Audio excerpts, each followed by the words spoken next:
Richard Thompson dropped his thermos, hot coffee splashing across his weathered boots as he stared at the impossible sight before him. Three tiny bobcat cubs, no bigger than his fist, mewed helplessly on the memorial bench where he'd proposed to Sarah 40 years ago. The same bench a fierce mother bobcat had claimed 2 months earlier and refused to abandon. This wasn't supposed to happen here, not in downtown Millbrook's Memorial Park, not on sacred ground. Margaret Chen's scream from the walking path shattered the dawn silence, her phone clattering to the asphalt as she stumbled backward. Father Sullivan dropped his morning prayer book, crossing himself with trembling hands. The early joggers froze mid-stride, their faces pale with disbelief and terror. Richard's mind flashed to Sarah's final words about protecting God's creatures, then snapped back to the present horror. The mother bobcat was nowhere to be seen, and newborn cubs were dying without her. "Call animal control!" someone shouted from behind the gathering crowd, but Richard's veterinarian instincts screamed something else entirely. These babies had been deliberately placed here, and their mother was watching from somewhere close, testing him. What had driven a wild bobcat to trust her most precious possessions to a broken old man? And why did he suddenly feel more alive than he had in 3 years? Leave a like and share your thoughts in the comments along with the city you're watching from now. Let's continue with the story. Richard Thompson had never imagined his 67th year would begin with him crouched over dying bobcat cubs at sunrise. But life had stopped making sense the day Sarah forgot his name. 3 years had passed since Alzheimer's had stolen his wife piece by piece, leaving him with a modest pension, a cramped apartment above Miller's Hardware, and the crushing weight of 43 years of veterinary practice that couldn't save the one life that mattered most. The town of Millbrook, Montana, population 3,200, had been hemorrhaging young families for a decade. Main Street sprouted more for-lease signs each month, and the old-timers who remembered when the copper mine employed half the county now gathered at Murphy's Diner to complain about kids who never called and bills that never stopped coming. Richard understood their bitterness, but he'd found a different kind of surrender in his daily ritual of walking to Memorial Park.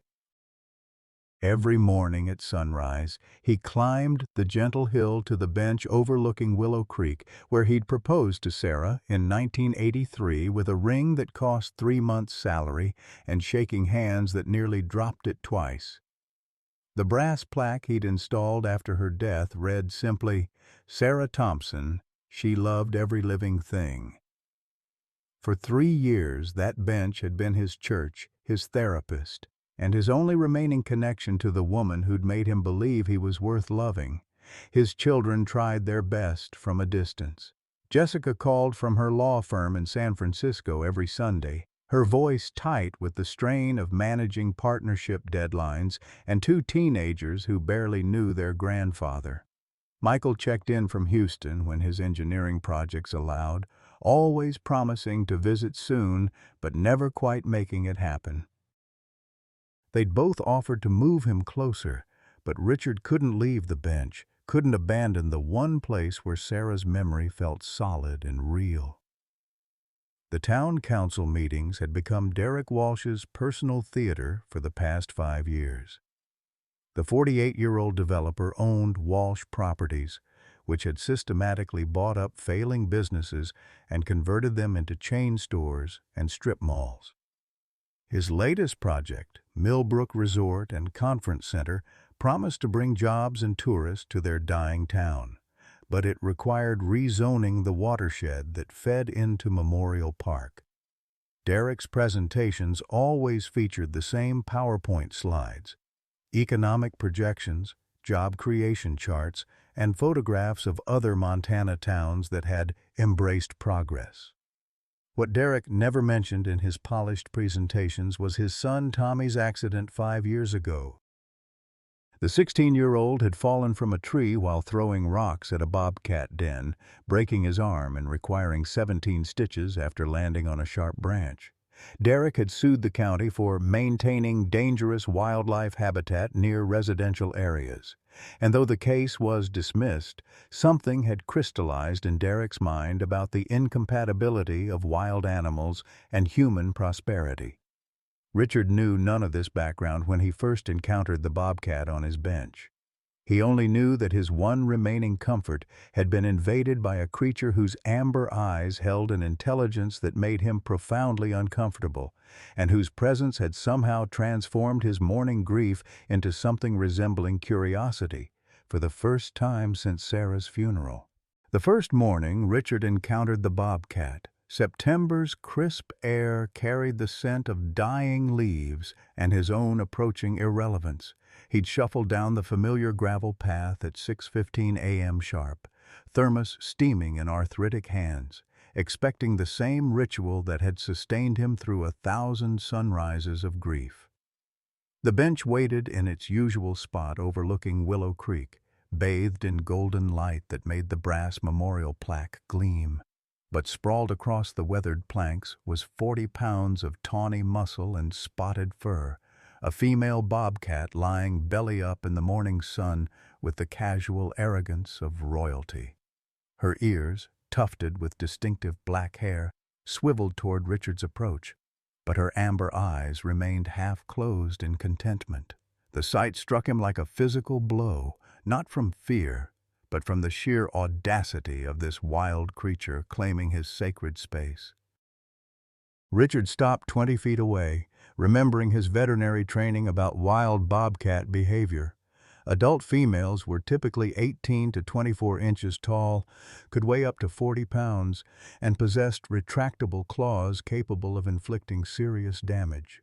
This one showed no signs of aggression, but her relaxed posture on his memorial bench felt like a violation of everything he held dear. "Shoo!" Richard called, waving his free hand. The bobcat opened one eye, regarded him with what appeared to be mild interest, then closed it again. He tried clapping, stomping, even whistling the sharp tune he used to scatter raccoons from his trash. Nothing. The creature's tail twitched once in acknowledgement, but she remained sprawled across the bench like she owned it. Frustration burned in Richard's chest. This bench wasn't just furniture.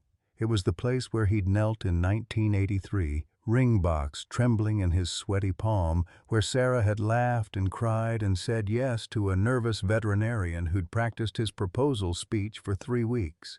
It was where he'd held her hand during chemotherapy appointments, where they'd planned vacations they'd never take, where he'd scattered her ashes on a morning just like this one. Richard pulled out his phone and found a recording of bobcat vocalizations from a wildlife website. The electronic chirps and yowls crackled through the morning air, but his unwelcome visitor didn't even twitch. He tried tossing a granola bar near her nose. She sniffed once and returned to sunbathing with royal indifference. 20 minutes passed. The sun climbed higher, painting the creek silver, and Richard's anger slowly dissolved into reluctant admiration. How many creatures in the world could so completely ignore a human being? The bobcat's absolute confidence in her right to occupy this space made Richard wonder if perhaps he was the intruder in her territory rather than the other way around. Against every instinct, screaming danger, Richard sat down carefully on the far edge of the bench. The wood creaked under his weight. He braced for hissing, claws, or the lightning-fast attack his veterinary textbooks had warned about. Instead, the bobcat cracked one eye open, studied him for a long moment, then shifted slightly to give him more room. Her movement revealed something that made Richard's breath catch. The cat's left hind leg bore an angry red wound, partially healed but clearly infected. Fresh scratches along her flank suggested recent encounters with something sharp and unforgiving. Most telling of all, her belly showed the unmistakable roundness of pregnancy, probably in the final weeks before birth. Richard's veterinary instincts overrode his caution. This wasn't an aggressive predator claiming territory for sport. This was a desperate mother seeking safety for the vulnerable life growing inside her, and somehow she'd chosen his memorial bench as her sanctuary. The weight of that choice settled on Richard's shoulders like a mantle. For 3 years, he'd sat on this bench feeling useless. A man whose lifetime of healing animals couldn't save his own wife from the cruelest disease nature could devise. Now a wild creature, guided by instincts older than human civilization, had decided he was trustworthy enough to guard her during the most vulnerable time in her life. As if sensing his understanding, the bobcat's purr rumbled through the morning air, a sound so similar to the old tabby cat he and Sarah had rescued decades ago that tears sprang to Richard's eyes. The vibration traveled through the bench planks, through his bones, into the hollow spaces where Sarah's laughter used to live. Richard reached into his jacket pocket for the small first aid kit he'd carried out of habit since retiring. If this wild mother had chosen him as her protector, then by God, he wouldn't let her down the way he'd let Sarah down. But as he contemplated how to approach a wounded pregnant bobcat without getting his face clawed off, Richard had no idea that his act of compassion was about to make him the most controversial man in Millbrook County. The transformation began with a single drop of antiseptic on a cotton swab, but it would end with Richard Thompson becoming the most hated man in Millbrook County. 3 days after their first encounter, the bobcat, whom Richard had privately named Luna, allowed him to clean her infected wound while she lay on her side, amber eyes watching his every movement with an intelligence that unsettled him. Richard's hands, steadied by 4 decades of veterinary practice, worked with gentle precision around the puncture marks on Luna's hind leg. The wounds were clearly from a steel trap, probably one of the illegal snares that occasionally surfaced despite the county's prohibition on bobcat hunting. As he dabbed the antiseptic, Luna's muscles tensed, but she didn't pull away. A level of trust that defied everything Richard knew about wild animal behavior. "Easy, girl," Richard murmured, using the same tone that had calmed thousands of frightened animals throughout his career. "I know it hurts, but this will help." Luna's purr vibrated through her body, a sound so achingly familiar to the tabby cat he and Sarah had rescued that his eyes blurred with sudden tears. The ritual continued for a week. Each morning, Richard brought medical supplies in a small canvas bag, approaching slowly while Luna watched from the bench. She would stretch onto her side, offering the wounded leg, while Richard cleaned and bandaged it with supplies he'd quietly purchased from his old clinic. The infection began to clear, but Luna's pregnancy was advancing rapidly, her belly swelling with each passing day. Margaret Chen was the first to notice the change in Richard's demeanor. The town librarian had observed his solitary walks for 3 years, watching grief hollow him into a shadow of the confident veterinarian who'd once saved her daughter's horse. But now, Richard moved with purpose, arriving at the park with a medical bag and spending an hour each morning in what appeared to be deep conversation with a wild predator. "Richard's lost his mind," whispered Dolores Murphy at the post office, "sitting there talking to that cat like it's his pet poodle." The whispers spread through Murphy's Diner, the hardware store, and Sunday services at St. Mary's, carried by well-meaning neighbors who genuinely feared for the old man's safety. Father Sullivan approached Richard after Mass one Sunday, his weathered face creased with concern. "Richard, my friend, people are worried. That animal could turn on you without warning." Richard's response surprised them both. "Father, she chose me. I don't know why, but she trusts me with her vulnerability. How can I betray that trust?"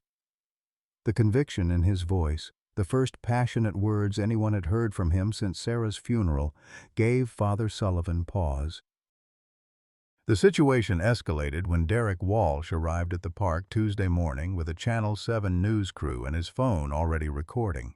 Derek had been monitoring social media, watching videos of Millbrook's crazy cat man accumulate thousands of views and comments ranging from "so sweet" to "call animal control immediately." For Derek, this represented the perfect crisis to advance his resort development plans. "This is exactly what I've been warning the town council about," Derek announced to the camera, gesturing toward Richard and Luna. "We have a senior citizen with obvious mental health issues engaging in dangerous behavior with a wild predator. This animal could attack children, elderly residents, or family pets at any moment." Richard looked up from bandaging Luna's paw, his face flushing with anger at Derek's words. "She's pregnant and injured, Mr. Walsh. She's not threatening anyone." Derek stepped closer, his expensive hiking boots crunching on autumn leaves. "Mr. Thompson, I understand you're grieving, but you're putting our entire community at risk. That animal needs to be relocated or destroyed before someone gets hurt." Luna's ears flattened against her skull, a low growl rumbling in her chest as Derek approached. Richard placed a protective hand on her flank, feeling the tension in her muscles. "She's responding to your aggression, not mine. Maybe you should back away." "Are you threatening me, old man?" Derek's voice carried clearly to the news camera. "This is exactly what I mean. This situation has made a confused elderly man believe he can control a wild animal." The confrontation might have escalated, but Luna suddenly stiffened, her head swiveling toward the tree line. Richard followed her gaze and spotted movement in the underbrush, a flash of tawny fur disappearing behind the pine trees. Luna's low rumble deepened, and she struggled to stand despite her injury. "There's another one," Derek said, backing toward his camera crew. "You see? They're coming here because he's feeding them, training them to associate humans with food. This is how people get killed." But Richard's veterinary instincts told him something else entirely. Luna wasn't showing territorial aggression toward another bobcat. Her body language suggested recognition, even relief. As the distant shape moved through the trees again, Richard realized the truth that would change everything. Luna hadn't claimed his bench randomly. She'd been watching him for weeks, studying his routines, his gentleness with the park's ground squirrels and ducks. She'd chosen this specific spot not just for safety, but because she'd observed a man who spent his mornings talking tenderly to his dead wife's memory. In her wild wisdom, she'd identified someone capable of compassion even in his own pain. The approaching figure in the trees wasn't another threat. It was Luna's mate, cautiously investigating the strange alliance between his pregnant partner and the silver-haired human who'd become her protector. Derek's camera had captured something unprecedented. A wild bobcat family choosing to trust a human being with their most vulnerable moment. Richard's transformation from invisible widower to reluctant wildlife advocate had begun with a single act of veterinary compassion, but it was about to thrust him into a battle that would divide his town, challenge his beliefs about community and belonging, and force him to choose between the safety of solitude and the dangerous grace of love. October's arrival brought frost to Millbrook's morning grass and a deepening bond between Richard and Luna that defied every principle of wildlife management he'd learned in veterinary school. The infected wound on her hind leg had healed cleanly under his careful attention, but her pregnancy was advancing rapidly, her movements becoming more deliberate and protective as birth approached. Richard had restructured his entire life around Luna's needs. He woke at 5:30 a.m. now, arriving at the park before the first joggers to ensure their privacy. His canvas medical bag contained antibiotics he'd quietly obtained from his former colleague, Dr. Martinez, in Billings, along with clean towels, bottled water, and prenatal supplements designed for small mammals. Luna accepted his ministrations with a patience that amazed him, sometimes even rolling onto her back to let him examine her swollen belly. The morning ritual had evolved into something resembling conversation. Richard would sit on the bench's far end, updating Luna on town gossip, while she groomed herself or dozed in the strengthening sun. "Margaret Chen's granddaughter is visiting from Seattle," he'd murmur, watching Luna's ears swivel toward his voice. "Bright girl, studying wildlife biology. She'd love to meet you, but I told her you're not ready for company yet." Luna's responses came through subtle body language that Richard was learning to read like a familiar book. A slow blink meant contentment. Ears forward indicated interest. The low rumble that wasn't quite a purr suggested she was listening. When she placed her paw on his knee that first time, Richard felt a connection deeper than anything he'd experienced since Sarah's diagnosis. The trust between them had built gradually through small gestures. Luna began arriving at the bench before Richard, as if eager for their meetings. She would shift position to make room for him, sometimes even resting her chin on his thigh while he read the morning news aloud. When Richard discovered a tick embedded behind her ear, Luna held perfectly still while he removed it with tweezers, her purr intensifying when he dabbed the spot with antiseptic. Margaret Chen became Richard's first ally among the townspeople. The librarian had been watching their interactions from the walking path, initially with concern, but increasingly with wonder. "I've never seen anything like it," she confided to Richard one morning. "She looks at you like she knows you, like your family." Father Sullivan proved more supportive than Richard had expected. The elderly priest had observed their morning routine from the church steps across the park, watching Richard's transformation from isolated mourner to purposeful caregiver. "Perhaps this is how grace manifests," Father Sullivan suggested during their conversation after Mass. "Sarah always said animals were God's way of teaching us about unconditional love." But support from his children remained complicated. Jessica's weekly phone calls now included increasingly sharp questions about his dangerous obsession. When Richard mentioned treating Luna's injury, Jessica's lawyer instincts kicked in immediately.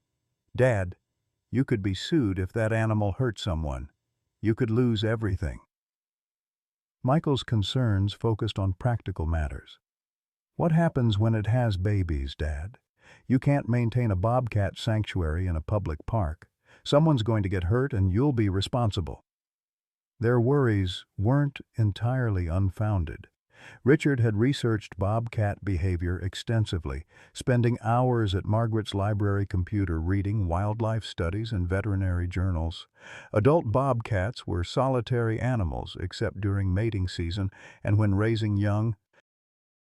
Females typically gave birth to 2 to 4 kits after a gestation period of 60 to 70 days. The cubs would remain dependent on their mother for their first winter, learning to hunt and survive in territory that could span up to 25 square miles. The mathematics of Luna's situation troubled Richard deeply. Millbrook's remaining wild habitat covered perhaps 5 square miles, fragmented by roads, housing developments, and Derek Walsh's ongoing construction projects.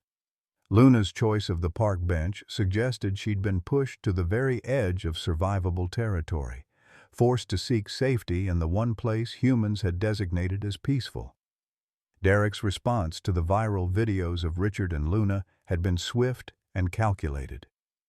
Within a week of the Channel 7 broadcast, Derek had organized a town hall meeting titled Public Safety versus Wildlife Management.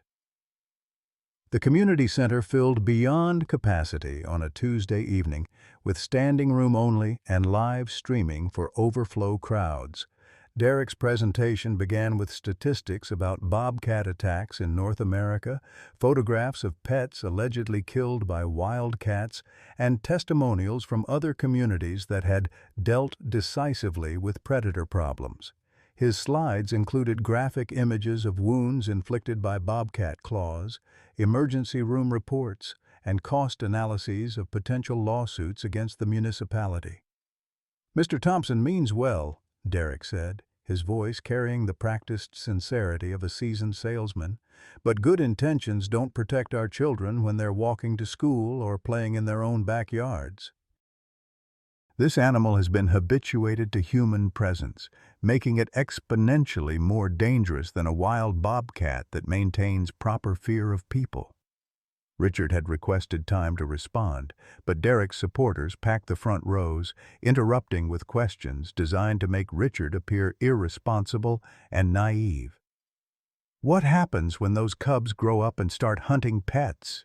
demanded Carol Jensen, whose poodle had recently gone missing. "Are you going to take responsibility when someone's child gets mauled?" The evening's most painful moment came when Tommy Walsh, Derek's 16-year-old son, stood up to address the crowd. His left arm bore visible scars from his accident 5 years earlier, and his voice trembled with carefully coached emotion. "I still have nightmares about bobcats," Tommy said, his eyes finding Richard in the crowd. "Mr. Thompson doesn't understand what these animals are capable of. They're not pets. They're predators." Richard felt the room's mood shift decisively against him. These weren't cruel people. They were frightened parents and grandparents who saw Tommy's scars and imagined their own children in danger. When Richard finally gained the floor, his words felt inadequate against the wall of protective fear Derek had constructed. "Luna is a wild animal, yes, but she's also an expectant mother who needs our protection," Richard said, his voice carrying less authority than he'd hoped. "She's chosen to trust us with her vulnerability. Shouldn't we honor that trust rather than destroy it?" The questions that followed were relentless. How could Richard guarantee Luna wouldn't attack? What about the liability issues? Why should the town risk lawsuit for one animal's welfare? Richard found himself stumbling over answers, his veterinary expertise feeling insufficient against the tide of community anxiety. The meeting ended with a vote to contact state wildlife officials about relocating the problem animal, but Richard knew relocation during late pregnancy would likely kill both Luna and her unborn cubs. As he walked home through October's crisp air, he felt the familiar weight of failure settling on his shoulders. But Luna's response to the community crisis revealed depths of intelligence that Richard hadn't anticipated. The morning after the town hall meeting, she wasn't waiting on the bench. Instead, Richard found her at the edge of the park's tree line, pacing restlessly between the pines. When he approached, she led him deeper into the woods than he'd ever ventured, moving carefully despite her bulk. 20 yards into the forest, Luna stopped beside a massive oak tree and looked up. Richard followed her gaze and spotted something that made his blood run cold. A steel-jawed leg trap, camouflaged with leaves and positioned precisely where an animal might step while drinking from the nearby creek. Luna watched Richard's face as understanding dawned. She'd been showing him the source of her injury, but more than that, she'd been warning him about ongoing danger. Richard examined the trap more closely and found it was professionally manufactured, expensive, and recently placed. The serial number was still visible on the steel mechanism. Over the following days, Luna led Richard to 3 more traps, each one positioned with deadly precision along game trails that bobcats would naturally follow. The traps weren't random. They formed a systematic pattern designed to eliminate any bobcat attempting to establish territory in the remaining forest around Millbrook. Richard's investigation into the trap serial numbers led him to a disturbing discovery. The devices had been purchased through Walsh Properties' corporate account, ostensibly for pest control on Derek's various development sites. But their placement in public forest areas suggested something far more sinister than legitimate property protection. The revelation transformed Richard's understanding of Luna's behavior entirely. She hadn't chosen his bench randomly or out of simple desperation. She'd been conducting her own investigation of human trustworthiness, observing Richard's gentleness with other park animals, his conversations with Sarah's memory, his obvious grief and vulnerability. In her wild wisdom, she'd identified the one person in Millbrook who might help rather than harm her. Margaret Chen's research skills proved invaluable in uncovering the broader pattern. Through her access to county records and newspaper archives, she discovered that bobcat sightings in Millbrook had declined dramatically over the past 5 years, coinciding exactly with Derek's expansion of development projects. What the community had assumed was natural migration was actually systematic elimination. "Richard," Margaret said, spreading documents across the library table. "I think Luna might be the last breeding female in the county. If something happens to her cubs, we could be looking at local extinction." The weight of that responsibility pressed down on Richard like a physical force. He'd spent his career healing individual animals, but now he held the future of an entire species in his arthritic hands. Luna seemed to understand the stakes as well. Her behavior became increasingly protective, not just of her unborn cubs, but of Richard himself. When Jake Morrison arrived in Millbrook driving a truck equipped with professional hunting gear, Luna's warnings to Richard became unmistakable. She would position herself between Richard and any stranger who approached the bench, her hackles raised and muscles coiled for action. Her amber eyes tracked threats with the precision of a military sentry, and Richard began to understand that protecting him had become part of protecting her cubs. The alliance between a grieving widower and a pregnant bobcat had evolved into something unprecedented: interspecies cooperation in the face of systematic extermination. But Derek Walsh's resources were vast, his political connections ran deep, and his determination to eliminate the bobcat problem had only intensified with the national media attention. Richard Thompson, who'd spent 3 years feeling invisible and useless, suddenly found himself at the center of a battle that would determine not only Luna's fate, but the future of wild spaces in an America where development dollars consistently trumped conservation values. The old veterinarian who couldn't save his wife was about to discover whether he could save the wild family that had chosen to trust him with their lives. The crisis that would tear Millbrook apart began on a gray November morning when Luna went into labor on Richard's memorial bench, her body convulsing with contractions, while Derek Walsh's hired hunter positioned himself in the tree line with a high-powered rifle. Richard had arrived at sunrise to find Luna panting heavily, her amber eyes wide with pain and an unmistakable message. The time had come, and she was counting on him to protect her in her most vulnerable hour. Richard's veterinary training kicked in automatically as he assessed the situation. Luna's contractions were coming every 3 minutes, too fast for a normal bobcat birth. Her previous injury had created complications, and Richard could see she was struggling. He spread his jacket on the bench to create a clean surface, his hands steady despite the magnitude of what was happening. "Easy, girl," Richard whispered, watching Luna's breathing become labored. "I'm here. We're going to get through this together." Luna's response was to place her paw directly on his hand, a gesture of trust that made Richard's chest tight with emotion. In 43 years of veterinary practice, he'd never experienced such complete faith from a wild animal.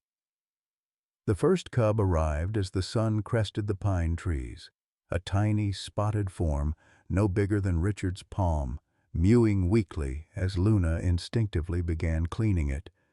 Richard watched in wonder as nature's ancient wisdom took over, the fierce predator transformed into the gentlest of mothers. The second cub followed 20 minutes later, stronger and more vocal, announcing its arrival to the world with surprisingly loud cries. But the third cub emerged silent and still, its tiny chest motionless.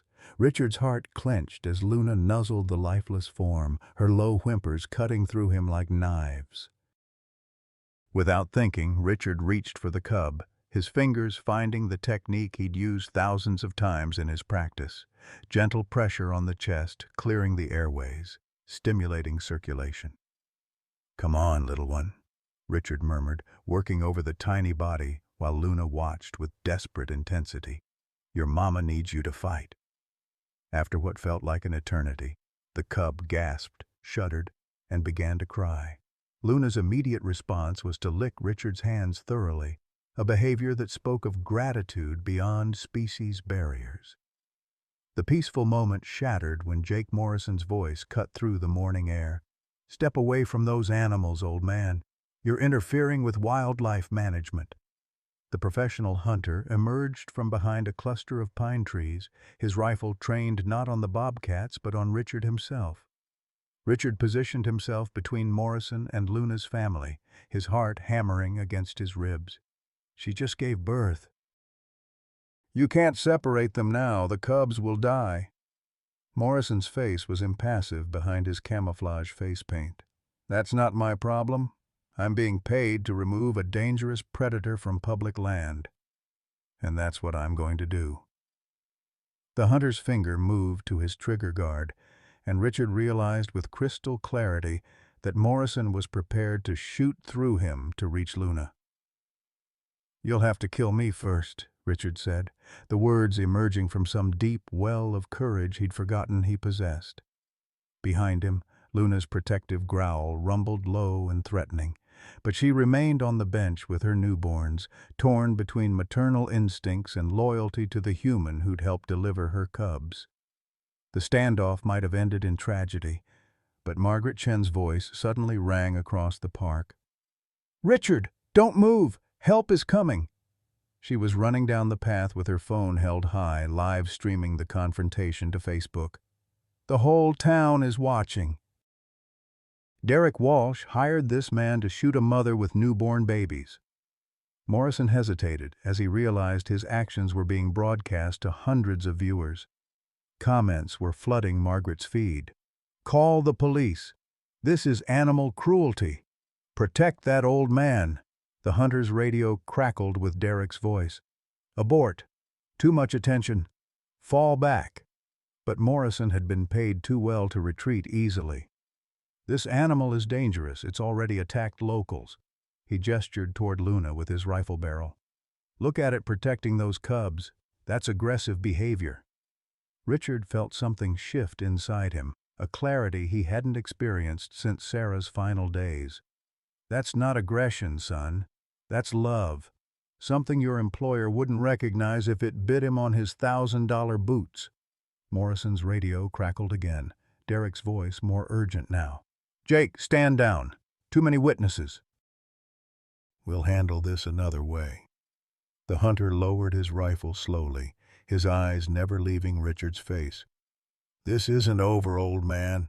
That animal's gonna hurt someone, and when it does, their blood will be on your hands." As Morrison disappeared into the trees, Richard sank onto the bench beside Luna, his legs suddenly weak with adrenaline crash. Luna immediately pressed against his side, her warmth solid and reassuring. The three cubs, oblivious to the danger they'd just escaped, nursed contentedly while their mother kept watch. Margaret arrived breathless, followed by Father Sullivan and a growing crowd of concerned townspeople.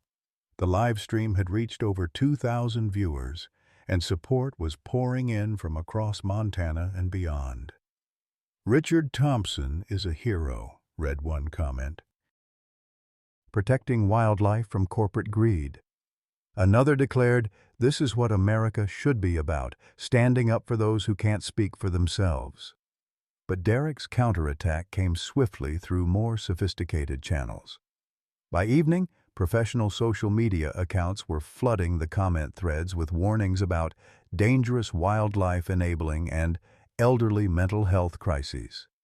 Derek had hired a crisis management firm from Denver, and their strategy focused on portraying Richard as a confused old man whose grief had clouded his judgment. The campaign reached Richard's children by nightfall. Jessica called in tears, having watched Derek Walsh on the local news describe her father as a man whose judgment has been compromised by isolation and unprocessed grief. Michael's text was more direct. "Dad, pack a bag. I'm driving up tomorrow." This has gone too far. That night, Richard sat in his small apartment above Miller's Hardware, feeling the walls of his world closing in. On his kitchen table lay 3 bottles of kitten formula he'd purchased for emergency feeding, alongside the resignation letter from the Montana Veterinary Board, demanding he cease all contact with the Bobcats or face license revocation. Through his window, Richard could see the park where Luna was spending her first night as a mother, probably exhausted and vulnerable, trusting that he would continue to protect her family. The weight of that trust felt heavier than anything he'd carried since Sarah's casket. Richard picked up the phone to call Jessica to tell her he was ready to leave Millbrook and move to California where she could keep an eye on him. But as he dialed, movement outside his window caught his attention. Luna was crossing the street, moving carefully with something in her mouth. She stopped directly below his apartment and looked up, her amber eyes finding him in the window. In her jaws was a dead rabbit, freshly killed and perfectly prepared. She placed it on the sidewalk, took several steps back, and sat down to wait. Richard understood immediately. Luna was offering to feed him, just as he'd helped feed her cubs. In the wild, sharing prey was the highest form of trust and partnership between hunting companions. She was telling him in the clearest language possible that they were family now. The phone slipped from Richard's fingers as tears blurred his vision. Sarah had always said that love came in forms we never expected, and that the greatest gifts often arrive disguised as impossible challenges. Looking down at the wild mother who'd chosen to trust him with her most precious possessions, Richard felt something reawaken in his chest that he'd thought had died with his wife. Tomorrow would bring new battles with Derek Walsh, more pressure from his children, and escalating threats from a community divided by fear and misunderstanding. But tonight, Richard Thompson was no longer just a lonely widower counting down his remaining days. He was Luna's partner, protector, and chosen family, and nothing Derek Walsh could throw at them would make him abandon that sacred trust. The tragedy that would break Richard Thompson's heart began at 3:47 a.m. on December 15th, when Luna's desperate yowling pierced the winter silence and woke him from the first peaceful sleep he'd known in weeks. Richard threw on his clothes and rushed to the park, his breath forming clouds in the bitter Montana air, following the sounds of distress that cut through him like broken glass. He found Luna pacing frantically near the creek, her 3 cubs nowhere to be seen. Her amber eyes were wild with panic, and bloody scratches along her flanks told the story Richard had been dreading. Someone had taken her babies, and Luna's frantic searching had led her back to the one human she trusted to help. "Oh God, Luna," Richard whispered, his knees buckling as the full horror hit him. "Where are they? Where are your babies?" Luna pressed against his legs, her body trembling with exhaustion and terror. She led him to a section of disturbed earth near the oak grove, where fresh tire tracks and boot prints told the story of a carefully planned raid. Richard's hands shook as he called Margaret Chen, then Father Sullivan, his voice breaking as he tried to explain what had happened. Within an hour, a small group of Luna's supporters had gathered in the park, their flashlights cutting through the pre-dawn darkness as they searched for any trace of the missing cubs. The discovery that shattered what remained of Richard's faith in humanity came when Tommy Walsh appeared at the park entrance, his face pale and his hands visibly trembling. "Mr. Thompson," the 16-year-old called out, his voice cracking with emotion. "I need to tell you something. My dad, he made me help him." The confession that followed revealed the depths of Derek's desperation and cruelty. Tommy described how his father had used him to track Luna's den location, playing on the boy's residual fear of bobcats to justify surveillance that felt like a twisted form of therapy. Derek had convinced Tommy that helping eliminate the threat would finally help him overcome his nightmares about the childhood accident. "He said we were protecting other kids from getting hurt like I did," Tommy sobbed, his teenage composure completely collapsed. "But when I saw those babies, they were so small, Mr. Thompson. They were just babies, and they were crying for their mama." Richard felt something die inside his chest as Tommy revealed the location where Derek had instructed Morrison to release the cubs. A remote section of Glacier National Park, over 200 miles away, in winter conditions that would kill 3-week-old bobcats within hours. Derek's plan was elegant in its cruelty. No dead bodies to explain, just cubs lost to natural causes while their mother remained alive to suffer. Luna seemed to understand Tommy's words, pressing closer to Richard while her golden eyes remained fixed on the teenager who'd helped destroy her family. But instead of aggression, Luna's posture suggested something that amazed Richard: forgiveness. She could sense Tommy's genuine remorse, his horror at what he'd been manipulated into doing. "It's too late," Richard said, his voice hollow with defeat. "Even if we could find them, they've been separated from Luna for 8 hours. In this cold." He couldn't finish the sentence, couldn't voice what his veterinary knowledge told him about newborn survival rates. Margaret Chen refused to accept defeat. Her fingers flew across her smartphone, coordinating with wildlife rehabilitation centers across 3 states, posting desperate appeals on every social media platform she could access. Father Sullivan began making calls to his network of rural churches, asking volunteer pilots and park rangers to join an unprecedented search effort. But it was Luna herself who provided the break they needed. At dawn, she led Richard and Tommy deep into the forest, moving with determined purpose despite her own physical exhaustion. Her maternal instincts had kicked into overdrive, and she seemed to be following a scent trail invisible to human senses. 3 miles into the woods, Luna stopped at an abandoned mining cabin that hadn't appeared on any of their maps. The structure was partially collapsed, but smoke was rising from a makeshift chimney, and Richard could hear the faint sound of distressed animal cries from within. "That's them," Tommy whispered, tears streaming down his face. "That's where Morrison said he was taking them before the drive to Glacier." Richard's hands clenched into fists as understanding dawned. Derek hadn't intended to release the cubs in the park at all. The mining cabin was a staging area, a place where Morrison could keep them overnight while preparing for the longer journey. The hunter's plan was to document the cubs' natural death in the wilderness, providing Derek with photographic evidence that the problem had been solved humanely. Luna's body language shifted as she detected her cub's scent, every muscle coiling for action. She crept toward the cabin with predatory silence, but Richard caught her collar gently. "Wait, girl. Let me see what we're dealing with first." Through a crack in the cabin's log walls, Richard could see Morrison sleeping in a camping chair, a hunting rifle propped beside him.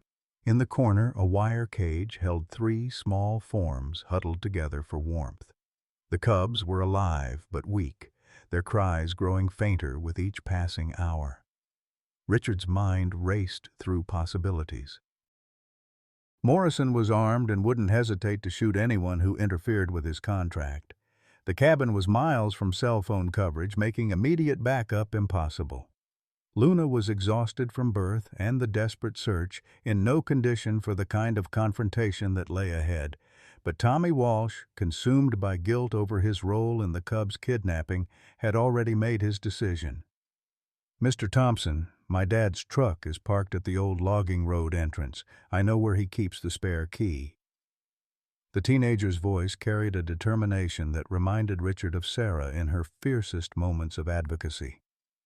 "Tommy, if we do this, your father will never forgive you," Richard warned, studying the boy's face in the growing daylight. "He could disown you, cut off your college fund, make your life miserable." Tommy's response revealed the man he was becoming beneath the frightened child Derek had tried to create. "Mr. Thompson, I've been having nightmares for 5 years about bobcats attacking me. But last night, I dreamed about those baby cubs crying for their mama, and I realized the nightmares weren't about being hurt by wild animals. They were about becoming the kind of person who hurts them." The alliance between a broken veterinarian, a protective bobcat mother, and a guilt-ridden teenager represented everything Derek Walsh had tried to destroy. The possibility that different species, different generations, different wounded souls could choose love over fear, cooperation over domination. Richard looked at Luna, who was watching the cabin with the focused intensity of a mother preparing to reclaim her children. He thought of Sarah's final lucid moment when she'd gripped his hand and whispered, "Promise me you'll find something worth protecting." At the time, he'd thought she meant her memory. Now he understood she'd been preparing him for this moment, when protecting Luna's family would require him to risk everything he had left. The sun was climbing higher, and Morrison would wake soon. Derek's truck idled at the logging road, and 3 helpless cubs were growing weaker with each passing moment. Richard Thompson, who'd spent 3 years feeling useless and forgotten, was about to discover that sometimes the most important battles of our lives begin when we stop running from heartbreak and start running toward hope. The revelation that would destroy Derek Walsh's carefully constructed empire began when Tommy led Richard and Luna through the forest to a second cabin, one that Derek had never mentioned to anyone, not even his own son. Hidden beneath decades of pine needles and camouflaged with military precision, the structure contained evidence that transformed a simple wildlife dispute into something far more sinister. Richard's flashlight beams swept across walls lined with photographs, documents, and trophies that made his stomach lurch. Dozens of bobcat pelts hung from hooks, each one tagged with dates, locations, and prices that revealed Derek's operation wasn't about public safety. It was about profit.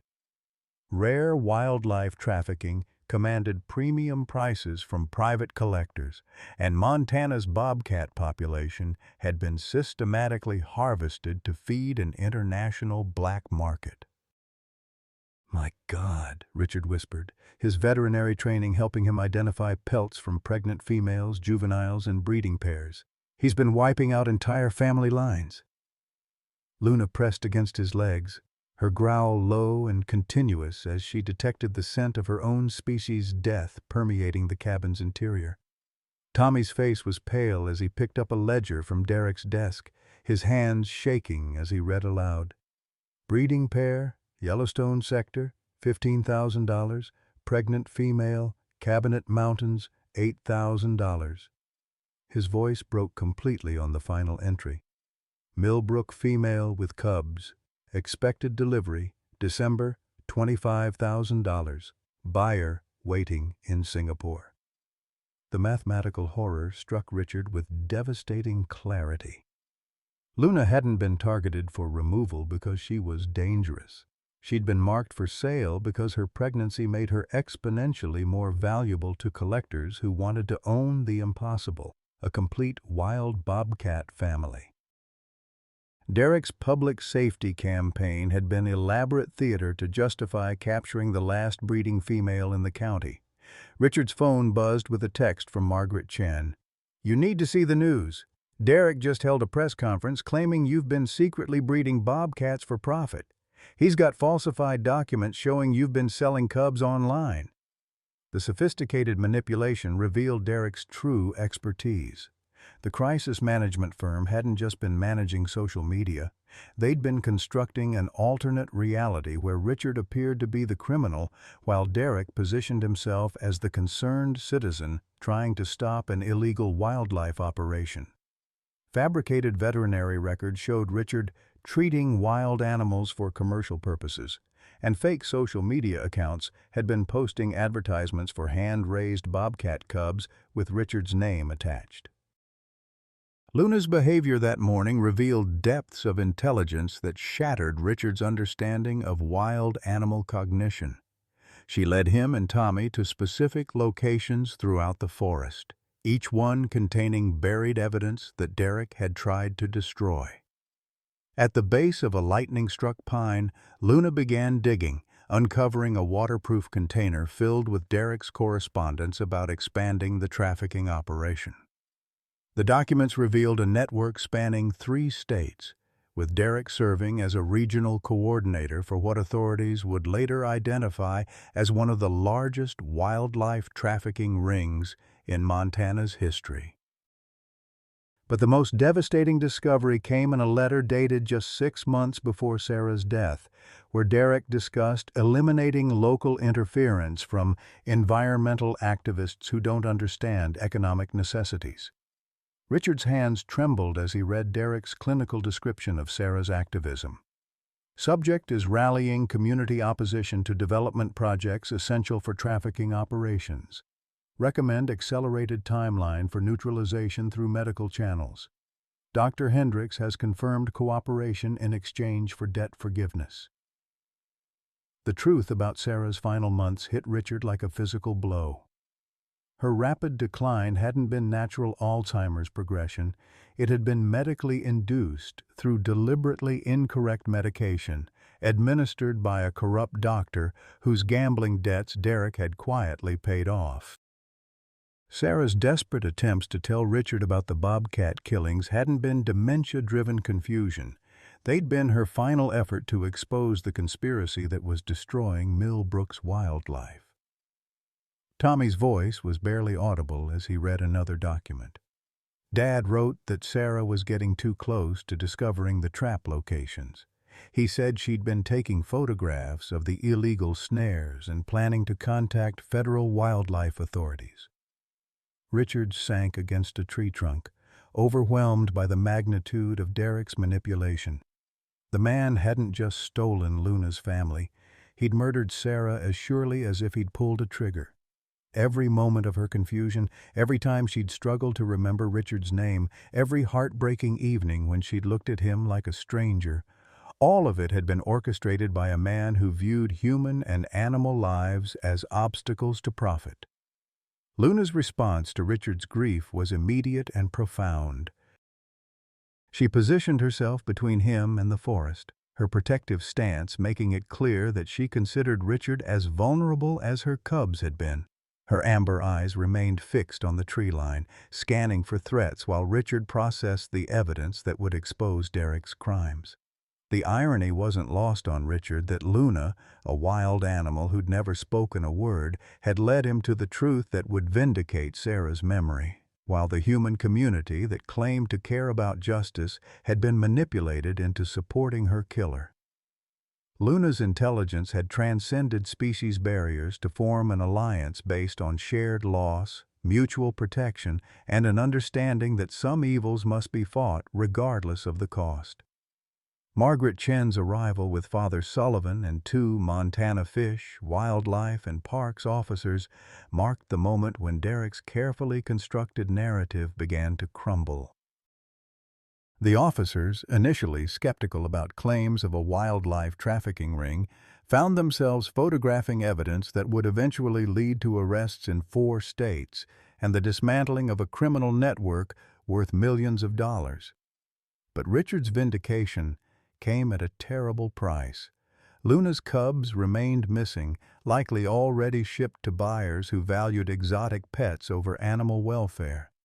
The mother Bobcat, who'd trusted him to protect her family, was grieving the loss of her babies, and Richard felt the familiar weight of failure crushing down on his shoulders. "I promised her they'd be safe," Richard told Father Sullivan as they watched Luna pace restlessly near the creek. "I gave her my word, and I failed her, just like I failed Sarah." Father Sullivan's response carried the wisdom of 40 years in ministry. "Richard, sometimes our greatest acts of love lead us into battles we can't win alone. Sarah knew that when she tried to stop Derek. Luna knew that when she trusted you with her cubs, the courage to try isn't diminished by forces beyond our control." But Richard couldn't hear wisdom over the sound of his own guilt. Luna's trust had been a gift he'd proven unworthy to receive, and her continued loyalty only made his failure more painful to bear. As December's short days grew even shorter, Richard began to understand that loving something, whether a dying wife or a wild bobcat family, meant accepting the possibility of losing everything that made life worth living. The cubs were gone, Derek's empire was crumbling, but the man himself remained free on bail, and Luna was growing thinner each day as grief suppressed her appetite. Richard Thompson, who'd thought his capacity for heartbreak had been exhausted by Sarah's death, discovered that the human heart's ability to break was infinite, especially when the breaking came from trying to love something wild and beautiful in a world determined to destroy both.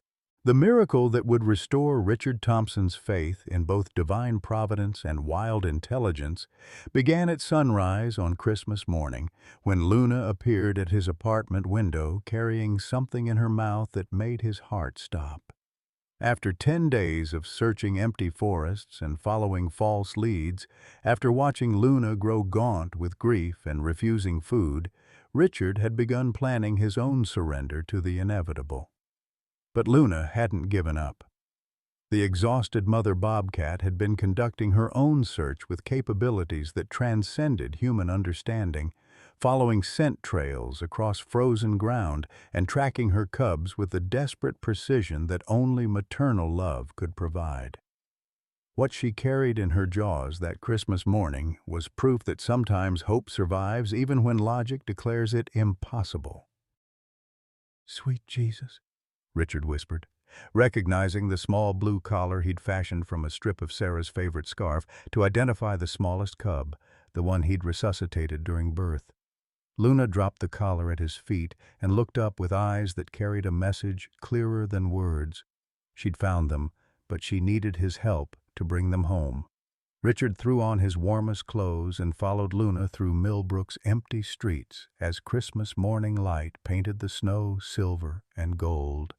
She moved with urgent purpose, occasionally stopping to ensure he could keep pace, leading him beyond the town limits toward the abandoned mining district where Derek's grandfather had once extracted copper from Montana's mountains. The trail led to a complex of buildings Richard had never seen, hidden in a valley that didn't appear on county maps. Luna guided him to a concrete bunker partially buried in the hillside, its steel door marked with biohazard symbols and warnings about authorized personnel only. Through ventilation grates, Richard could hear the unmistakable sounds of distressed animals, not just bobcat cubs, but dozens of creatures crying in multiple voices. Tommy Walsh emerged from behind a snow-covered truck, his face haggard from a sleepless night of surveillance. "Mr. Thompson, you need to see this. It's not just about Luna's babies anymore." The 16-year-old had been conducting his own investigation, driven by guilt and a growing understanding of his father's true nature. The bunker's interior revealed the scope of Derek's criminal enterprise with horrifying clarity. Climate-controlled cages lined the walls, containing species that shouldn't exist in Montana. Exotic cats from South America, rare birds from Asia, even a pair of wolf puppies stolen from Yellowstone's protected packs. The facility was a warehouse for living treasures, each animal tagged with shipping labels for buyers around the world. Luna's 3 cubs occupied a corner cage, weak but alive, huddled together under heat lamps that had kept them breathing through the bitter Montana nights. Their tiny cries when they saw Luna were heartbreaking, a sound that spoke of reunion and hope in the darkest place imaginable. Richard's veterinary assessment revealed the cubs were dehydrated and undernourished, but otherwise healthy. Morrison had kept them alive because live bobcat families commanded higher prices than individual animals. The hunter's notes indicated the cubs were scheduled for shipment to a private zoo in Dubai within 48 hours, part of a New Year's delivery that would permanently separate them from their mother. The rescue operation that followed tested every skill Richard had learned in 4 decades of veterinary practice. Luna watched intently as he examined each cub, her purrs encouraging their weak attempts to nurse when she finally held them again. But their reunion was interrupted by the sound of approaching vehicles. Derek had arrived with Morrison and 2 men Richard didn't recognize, their expensive suits incongruous with the remote mountain setting. Derek's face when he discovered Tommy at the bunker was a mixture of rage and betrayal that spoke of a man whose carefully planned world was disintegrating. "You ungrateful little bastard," Derek snarled at his son. "Do you have any idea what you've cost me? What you've cost our family?" Tommy's response revealed how completely he'd rejected his father's values. "I know exactly what I've cost you, Dad. A business built on stealing baby animals from their mothers. I'm proud to cost you that." Derek's backup plan revealed the depths of his desperation and the sophistication of his criminal network. The men in suits weren't just buyers, they were enforcers, armed professionals hired to eliminate witnesses who might threaten the trafficking operation's security. Derek had never intended to let Richard or Tommy leave the bunker alive. "You should have minded your own business, old man," Derek said, nodding to his enforcers. "Sarah made the same mistake, sticking her nose where it didn't belong. Look how that worked out for her." The confession that followed was Derek's final mistake, spoken with the arrogance of a man who believed himself untouchable. He described in clinical detail how he'd orchestrated Sarah's medical decline, how her doctor had been coerced into administering the wrong medications, how her environmental activism had threatened millions of dollars in trafficking profits. "She was photographing our trap sites, documenting our harvest schedules," Derek continued, seemingly unaware that Tommy was recording everything on his phone. "The stupid woman thought she was saving wildlife. She was actually protecting a resource worth more than this entire worthless town." Richard felt something fundamental break inside his chest as Derek's words confirmed his worst fears about Sarah's death. The woman who'd spent her life caring for wounded creatures had been murdered by a man who saw those same creatures as merchandise. The grief Richard had carried for 3 years transformed into something harder and more focused, a burning need for justice that Sarah would never see but might finally receive. Luna's response to the human confrontation was swift and decisive. She moved her cubs to the far corner of their cage, then positioned herself between the armed men and her family. Her amber eyes fixed on Derek with predatory intensity, and Richard realized she understood exactly who had been responsible for the systematic slaughter of her kind. Margaret Chen's voice suddenly echoed through the bunker's entrance, amplified by a bullhorn and backed by what sounded like an army of supporters. "This is the Millbrook County Sheriff's Department. Exit the building with your hands visible." The cavalry had arrived in the form of every person in town who'd been following Richard's story online. Margaret had organized a Christmas morning search party that included 2 off-duty state troopers, a wildlife biologist from the University of Montana, and dozens of Millbrook residents who'd decided that protecting Luna's family was worth spending their holiday morning in the frozen mountains. Derek's enforcers found themselves surrounded by citizens armed with cameras instead of weapons, broadcasting live to social media audiences that had grown from local curiosity to national outrage. The viral story of an elderly veterinarian protecting a bobcat family had evolved into something much larger, a community's rejection of corruption, a stand for environmental justice, and proof that ordinary people could defeat extraordinary evil when they chose courage over comfort. The moment when Luna emerged from the bunker carrying her cubs one by one to safety became the image that would define the entire controversy. Photographers captured her pausing at the entrance, her amber eyes meeting Richard's with unmistakable gratitude, before disappearing into the forest with her reunited family. Richard watched them go with tears streaming down his weathered cheeks, knowing he'd kept the promise he'd made to Sarah's memory and fulfilled the trust Luna had placed in his protection. Derek Walsh was handcuffed beside his bunker of stolen wildlife, his empire collapsing as evidence mounted against him. But Richard felt no satisfaction in the man's downfall. Justice for Sarah and Luna's family was important, but the real victory was simpler and more profound. Love had triumphed over greed, trust had overcome fear, and a lonely old man had discovered that his life still had meaning in a world that had tried to convince him otherwise. Richard Thompson's story reminds us that our most meaningful chapters often begin when we think the book is ending. At 67, after losing Sarah and feeling forgotten by a world that seemed to have no use for his experience, Richard discovered that purpose doesn't retire. It just waits for the right moment to call us back into service. Luna didn't see a broken old man when she chose his bench. She saw someone whose gentle hands and patient heart could protect what mattered most. Their unlikely partnership proved that wisdom, compassion, and decades of life experience remain powerful forces for good, even when arthritis slows our steps and grief weighs down our shoulders. Richard's willingness to risk everything for a wild family that couldn't repay him except with trust speaks to the truth many of us know, but sometimes forget.